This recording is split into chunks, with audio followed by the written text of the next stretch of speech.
Well, welcome to H360 Health Talk. We're here today to kick off a very special series that I'm very honored to bring to our community. We'll be interviewing several incredible individuals associated with the Ray Pfeifer Foundation, which is a charitable organization that helps 9/11 first responders with medical needs not covered by insurance. Our first guests this afternoon are Sal and Wendi Turturici. Got that right? Sal, here to my right, was an EMT on September 11th, 2001. He spent months at the World Trade Center site working on recovery efforts. He was diagnosed with stage 4 liver cancer 2.5 years ago as a result of the time he spent down at the World Trade Center. He met Ray shortly after his diagnosis. Ray is who the foundation is named after. And Sal received a motorized wheelchair from the foundation in December of last year as the foundation's first gift. So Wendi, Sal, I'm so honored to have you here. Thanks for Thank you for having us. So you guys came in from Staten Island today? Yes. Yes. How was the trip? Good? It was good. Pretty good. It was great. Not too much traffic. Not too much traffic. Well, Got well, the HOV. Yes. got the HOV. For New York, that's good, right? That's Yes. right. That's what you look for. So why don't we start by telling us, Sal, a little about your role as an EMT. We all kind of know, some of the basics, but as an EMT, what are some of the responsibilities that you had? When someone calls 911, they get me. If they're in a dire emergency, I take care of them medically. And what kind of led to you becoming or choosing this profession? It was something that was a noble profession. I wanted something that I felt a passion for. It was something I always wanted to do something since I was a kid, to do something along this line, and I kind of just fell into it. So, and obviously, as crowded as New York City is, when that call goes off, you never know what you're going to get. No, never know what you're going to get. And Wendi, tell me a little about your background. Having Sal as an EMT, I'm sure every time the phone rings, in the back of your mind, you're wondering, what the situation's going to be. My wife's also an EMT. Okay. I work for the fire department as well. I'm in EMS. I'm an EMT. She works on Staten Island. Staten Island. I used to work in Brooklyn. Right. So did you guys meet on the job? No, which is very unique that we didn't. She was becoming an EMT at the time. Yes. And that's how we met. So Wendi, you're very familiar with the role. Anytime that phone rings, or never know what you're walking into. Yep, it's not easy. You always pray that car doesn't show up at your house, or you don't get the phone call. It's not an easy job, but it's the best job in the world. And I have to say that we do have the best job in the world. As hard as it is every day, we work separate tours. We don't work together to keep it separated. We only work certain events together. And the most interesting thing about Sal and I is the last time Sal and I worked together, before Sal got sick, was we worked the Pope. And we got into a detail that we shouldn't have been in. And somehow Sal and I ended up in St. Patrick's Cathedral, where the Pope was. It was the most amazing job I'd done in all of my career, and we've had some interesting jobs. And I feel like that was a blessing for us, because it was the last job we worked together, the last job we'll ever do together with the fire department as EMTs, as active EMTs. And for us as Catholics in our faith, to have a job like that and to be around His Eminence and be in the arena of him, and knowing that was the last time we stood together in a uniform, which we wear a uniform with such honor, is special in our heart. And I feel like that was maybe God's way of looking out for Sal before he got sick and taking care of us, because those are the last pictures I have of both of us in uniform. Yeah. Was that event. So the detail was covering the procession and covering the Pope getting to the cathedral. We stepped into it. We were supposed to be there that day, but not doing that. And just different events happened that day that put us right there with him. It was a blessing. And before I know it, I remember looking at him and going, oh my God, we're around the Pope. And for us being Catholics, that was huge. And to be in his presence and share that day, and we talk about it all the time, that was the last time we were active and on payroll together in our uniform that we wear proudly. It had a meaning, and we'll never forget that. So, You know, everybody remembers where they were on September 11th. Mm-hmm. When you woke up that morning and you got ready for work, ready to start your day, Yep. and you realize what's going on as an EMT, what goes through your mind? Well, what goes through your mind is you see what happens and you see how can you help and what can you do. What is your role in that job? Where do you have report to? What are you going to get deployed to? And how are you going to handle that day and see what happens? But obviously, it's unlike any other day. There's Of course. no day like that day, right? When we put our uniform on every day, we put our uniform on always expecting the worst, always expecting that you may not come home. And that's any uniform, whether you're an EMT, a paramedic, a firefighter, a police officer. I mean, you put that uniform on knowing that you're going out to serve the city. That's what we do. Yeah. And of course you expect to come home, but who would expect that 2 airplanes are going to fly into the towers, and that morning when you say goodbye to your loved one, you think you're coming home. You don't know that you're not, but it happened. I mean, you have to have a certain focus. When you know that's what you're going to have to do. You put yourself into that focus, and you got to keep your eyes open for everything, see what's going on. You don't know what you're walking into. You don't know, and no one did know. This is something that was out of the ordinary. This is something that you don't plan. You can't plan. You're not thinking about yourself. You can't plan on that day. You just do what you're told, and you try to keep everything working. Your senses going. You gotta, make sure that if someone needs you, they're in a safe position that if you need help, you get the help to get them out and do what you have to do. But even from a logistics perspective, Mm-hmm. that morning, with the cell phone grids go down, communication networks are down. It's very hard to coordinate. It's what we trained for. This is a job that's off the grid. This is something that you can't train for. You just try to do your best you can, and you use your training to get home that day.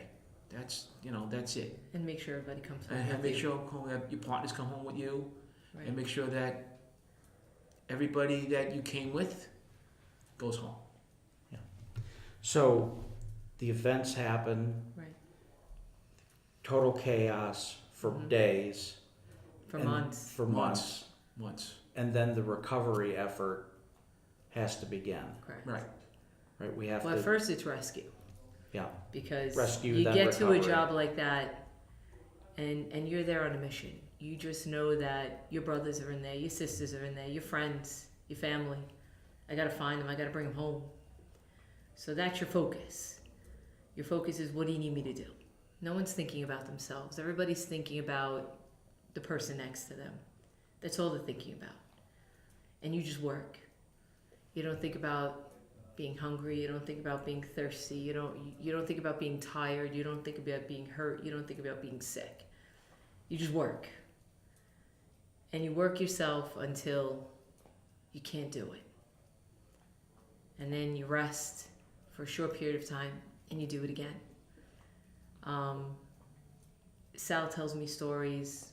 People I work with tell me stories as, imagine working with 5 guys on a team, 6 guys, and someone hands you 1 bottle of water, and you didn't have a drink 8-10 hours. So what do you do with the 1 bottle of water? You share. right. You take a sip, I take a sip. No one's worried about, is it clean? Where'd the water come from? There were guys down there eating down there. They didn't want to leave the site. I have a half a sandwich. I got to split it 5 ways. So I split my sandwich 5 ways. You take a bite. I take a bite. That was the dynamics down there. No one was thinking about themselves. Yeah. We thought about everybody that needed us, that needed help, That's why they're heroes. And no one obviously is thinking about what's to come, No. the aftermath No. of No. and the devastation and No, you're in the moment. I mean, you're in the No one moment. even knows what's the environment like, and you didn't know what you're breathing in. You know, No one even thought about it. no one thought about it. You're covered head to toe in dust. The clouds that day were, you couldn't see in front of you. There were points of that day that you couldn't see in front of you. You couldn't see your own hand. That's how bad the dust was. So, I mean, you just carry on and do what you have to do. how do you assimilate at the end of a shift? You obviously have to regroup, you have to recharge, you got to get ready to go back down there and continue your, the mission. How do you mentally recharge for something like that when you sit back and you've just left this Right. this area that's so tragic? That's a problem. People didn't want to leave. You know, a lot of people Our didn't bosses leave. had to say, "You've been here for 24 hours. Go home, sleep, rest." But the problem is that when guys like Sal came home, and all of my other brothers and sisters, they weren't home. They were still there. They would come home, change their uniform, take a shower, possibly eat, and then they were in the zone. You'd lay down, put your head on the pillow, and you couldn't get the sounds of the equipment that was working. It was sounds like you've never heard before. Mhm. So you didn't sleep. You just put your head on the pillow because you were like, I can't rest. I have to go back, and put uniform back on, and you went. There was no, like you said, assimilating yourself to get yourself together. You were together. You were together when you were there. When you weren't there, you weren't together. Because you thought about guys like Sal digging buckets, finding parts, people, belongings. It wasn't. Bone fragments. Yeah, it wasn't. I mean, You were home when you were there because you needed to be there. And now fast forward Right. 2018, Mhm. and many people have gotten sick. Many. Many people have passed away. 165. 165. Yep, since 2001. 165 FDMY members we've buried due to 9/11 related deaths.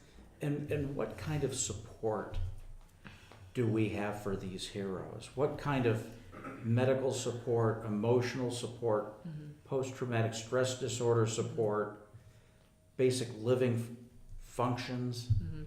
What is currently available to the heroes that were down there Right. battling every day?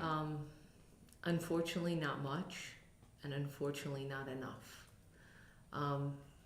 I still have a lot of the clippings, and we still have a lot of stuff at home because you have to remember, after 2001, we lost 343 members of the fire department. Since 2001 to this year, 2018, we've buried 165 members. Altogether, there are thousands that have died in the past 16 years, 17 years, whether they were uniform or not. And I remember the headlines, "Never forget, we'll never forget you." People have forgotten. People go have on. forgotten. I mean, people's lives go on. Right. And Lives go on. And it just carries on from one time to another time. right. And the other thing to remember is that from 2001 until 2015, life went on for us. We went to many memorials. A lot of my friends were sick. We've buried a lot of people. But we shared 3 children. Our life moved on. But in 2015, it knocked on my door. And it showed up big. Mhm. It showed up big. And I wish I never opened that door. And it's been with us since. And this is what we live with. This is our lives now. And this is it forever now. So a lot of Americans said they would never forget. And I believe there are people out there that didn't forget. I believe life goes on. But unfortunately, there's not enough help for my brothers. There's not enough help for my sisters. There's not enough help for the children and the wives left behind. There just isn't. And it's a natural progression of life, but we can't always forget. These are heroes alive, and they're here, and they're suffering. Tell me a little about your association with Ray Pfeifer. I met Ray shortly after I got sick, and she was reaching out to you at the time, right? Yeah, Ray, it's such a story when we met Ray. I know it's, Sal doesn't remember a lot of this because he was sick at the time. So when Ray got sick, when Sal got sick, life was just a fog. I mean, it really was. I became a machine. I had to make it happen. I was scared. I received the worst news of my life. To my best friend, the person I love the most in life, and I was petrified. There aren't many adjectives I could use other than I was petrified. So many people had reached out to us, and I'll never ever forget the first time I met Ray. He's been an angel on my back, and he still is. He's still around in so many ways. We still feel him. So I had talked to Mrs. Pfeifer, and I had talked to Ray when Sal was sick. And they called me, and I remember them saying, it's gonna be okay. You're gonna make it. There's hope. And I remember hearing those words, like, you're going to make it. And I remember hearing hope going, how is there hope? How am I going to make it? I have 3 small children. I'm losing my best friend. How could this be? And I just remember the assurance in his voice when he told me. And I'll be honest with you, I held on to that a lot. Mm-hmm. I held on to Ray, I held on to Karen, and they didn't know me from a hole in the wall. We were just Wendy and Sal. And oftentimes they would reach out to me through social media, text messaging, and I would talk to Sal about it, but he was sick and he wasn't with it, he was out of it. And so Sal had come home from the hospital, and Ray, I still have all of Ray's messages that he sent to me. And we went to an event at John Fields Memorial at Feel Good Park. And Ray is like, I can't wait to see you guys. I can't wait to meet you. And it was truly our honor. And I knew what Ray looked like, but I just knew his voice. His voice was what did it for me and his wife, Karen. And sure enough, we got to Feel Good Park. It was the first time. Sal had just been diagnosed. And Sal likes to go to Feel Good Park and sit by this particular tree in this particular spot. So there we are, sitting there by this tree in this spot. And who comes zipping around in his chair but Ray Pfeifer. And I'll never forget, he had his dress uniform on and the smile in his face. And right behind him comes Karen and Terrence and his daughter and his entire family. And he comes up behind Sal and he puts his arm around and he goes, Sal. And I remember I heard the voice and I looked at him and I was like, Ray? And he goes, yeah, I'm Ray. He goes, you're Sal and Wendi? And I didn't know what to do. It was like that word hope came back. That word of it's going to be okay came back. And he had the biggest smile. As sick as he was, he just had this big smile and he puts his arm around Sal and he's like, and they just started talking and he said the same thing to Sal. Sal, you're going to fight and you're going to be okay. Well, you have to fight. Right. Yeah, it was amazing. Every day's a fight. Absolutely. Yeah. And you did that for your livelihood every day, right? Right? And now you're fighting for yourself. Right. And that's how we met Ray. And he's been an angel since. Sal travels with him every day on his wrist. And he's with us all the time. I find myself talking to him. So the Ray Pfeifer Foundation gets established. Correct.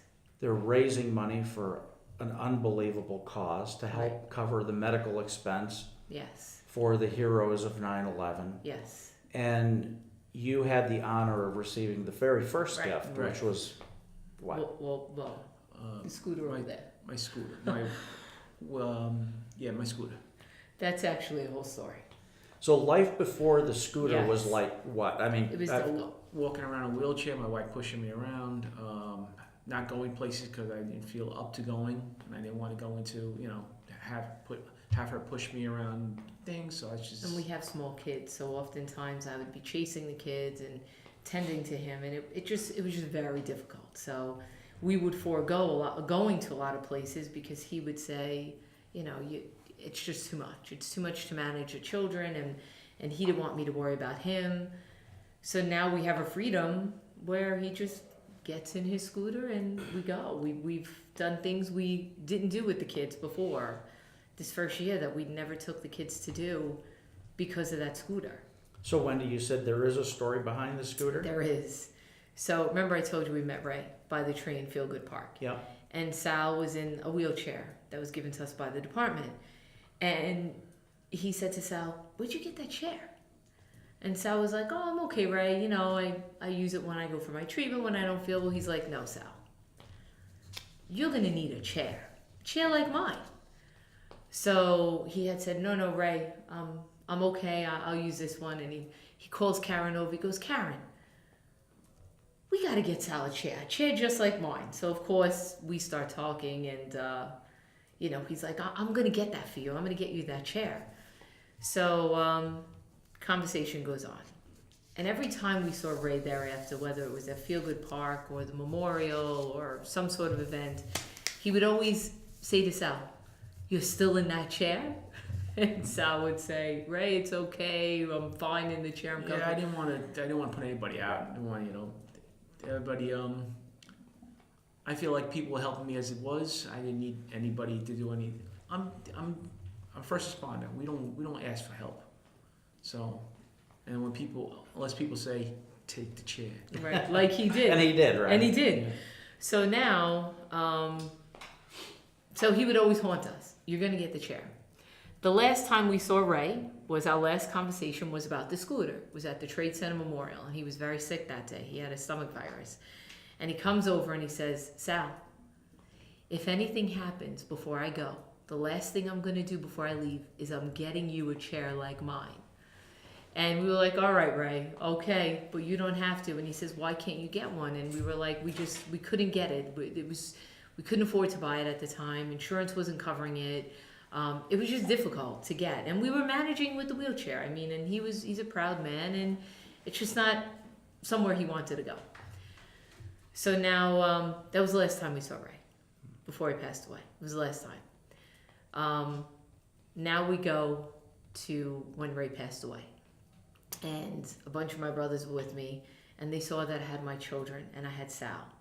And we were at the same tree at Feel Good Park, and we were putting Ray on the wall that day. And they saw I was chasing my twins, chasing my daughter. Sal needed help. And they're like, "Wendy, how do you do this?" And I'm like, "Well, and they said, "You know what? No more." Karen comes over and says, "We're getting you a chair, and you're going to take Ray's chair." And Ray's chair was there. So it was hard. We have Ray's chair in his van. Sal used it once and almost knocked the doors down because Ray has it set on a very fast speed. And he used it a couple of times, but like I said, we almost got us in trouble. And then before you knew it, within that year, a bunch of the guys said, "Sal, we're getting you a chair from Ray." And I'll be honest with you, it was the best gifts we ever got. As soon as we got the chair, one of my kids, my twins, said they wanted to go see the Christmas tree in Manhattan, which would be a very big challenge for us because Sure. Right. how am I going to push him across the streets, whatever it takes to take care of my little ones. And, that was the first place we went when we got Sal's chair. We got his chair. It sounds like Ray only had one speed. His chair Yeah, was it was on high fast. speed, and That's it. And he Yep. every day was Yep. on And high speed. He had somewhere to go. He was amazing. And get there He's quick. an angel. And we got the chair, and that weekend, we took the kids to see Santa, and we took them to the tree in Ray's chair.